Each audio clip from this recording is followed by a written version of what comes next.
राधे राधे दोस्तों, स्वागत है आपका जीवन ज्ञान में। तो कल है उत्पन्ना एकादशी।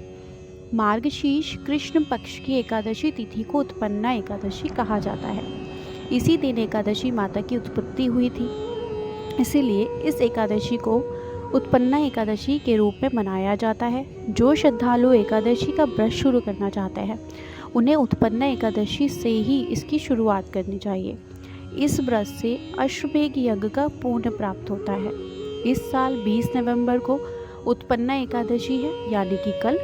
इस दिन सुबह जल्दी उठकर ब्रह्म मुहूर्त में भगवान श्री कृष्ण का पूजन किया जाता है। इसके बाद विष्णु जी एवं एकादशी माता की आराधना करते हैं। दीपदान और अन्नदान किया जाता है। इस दिन कई लोग निर्जला उपवास करते हैं।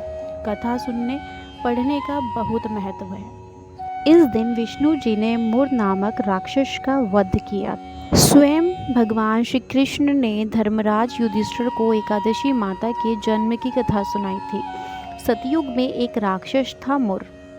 उसके पराक्रम के आगे इंद्र देव, वायु, अग्नि सभी देव टिक नहीं पाए थे। इस कारण सभी को मृत्युलोक जाना पड़ा। हताश निराश होकर सभी देव भोलेनाथ के पास पहुँचे और दुख बताया। शिवजी ने उन्हें विष्णु जी के पास जाने की सलाह दी। सभी देवता क्षीर सागर पहुँचे, जहाँ विष्णु जी निद्रा में थे। कुछ समय बाद शिवजी ने नेत्र खोले, तब देवताओं ने उनसे प्रणाम किया। विष्णु जी ने उनसे क्षीर सागर आने का कारण पूछा। तब इंद्रदेव ने उन्हें विस्तार से बताया कि मुर नामक राक्षस ने सभी देवताओं को मृत्युलोक में जाने के लिए विवश कर दिया है। सारी बात सुन विष्णु जी ने कहा, ऐसा बलशाली कौन है जिसके सामने देवता भी टिक नहीं पाए। तब इंद्र ने बताया कि इस राक्षस का नाम मुर है। यह ब्रह्मा का अंश है। उनकी नगरी का नाम चंद्रवती है। उसने अपने बल से सभी देवताओं को हरा दिया और उनका कार्य स्वयं करने लगा। यह सुनने के बाद विष्णु जी ने इंद्र को आश्वासन दिया कि वह उन्हें इस विपत्ति से ज़रूर बचाएंगे। विष्णु जी मुर दैत्य से युद्ध करने उसकी नगरी चंद्रवती गए। दोनों के बीच कई वर्षों तक युद्ध चला। युद्ध के मध्य में भगवान विष्णु को निंद्रा आने लगी। वे भी वधिका आश्रम चले गए। मुर भी उनके पीछे गुफा में घुसा और शयन करते भगवान को देख मारने को चला। जैसे ही उसने अश्वशस्त्र उठाया, भगवान के अंदर से एक सुंदर कन्या निकली और मुर से युद्ध किया। दोनों के बीच घमासान युद्ध हुआ और उस कन्या ने मुर राक्षस का वध कर दिया।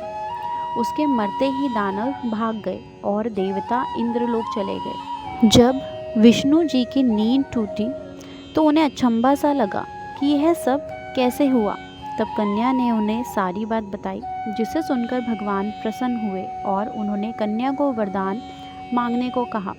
तब कन्या ने कहा, मुझे ऐसा वर दें कि अगर कोई मनुष्य मेरा व्रत उपवास करे तो उसके सारे पापों का नाश हो जाए और उसे विष्णु लोक मिले।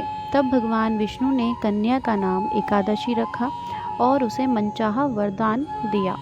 उन्होंने यह भी कहा, इस दिन तुम्हारे और मेरे भक्त समान होंगे। यह व्रत मुझे सबसे प्रिय होगा। बोलिए राधे राधे। जाते जाते अगर आपको हमारी वीडियो अच्छी लगी हो तो प्लीज़ चैनल को लाइक, शेयर एंड सब्सक्राइब करना ना भूलिए।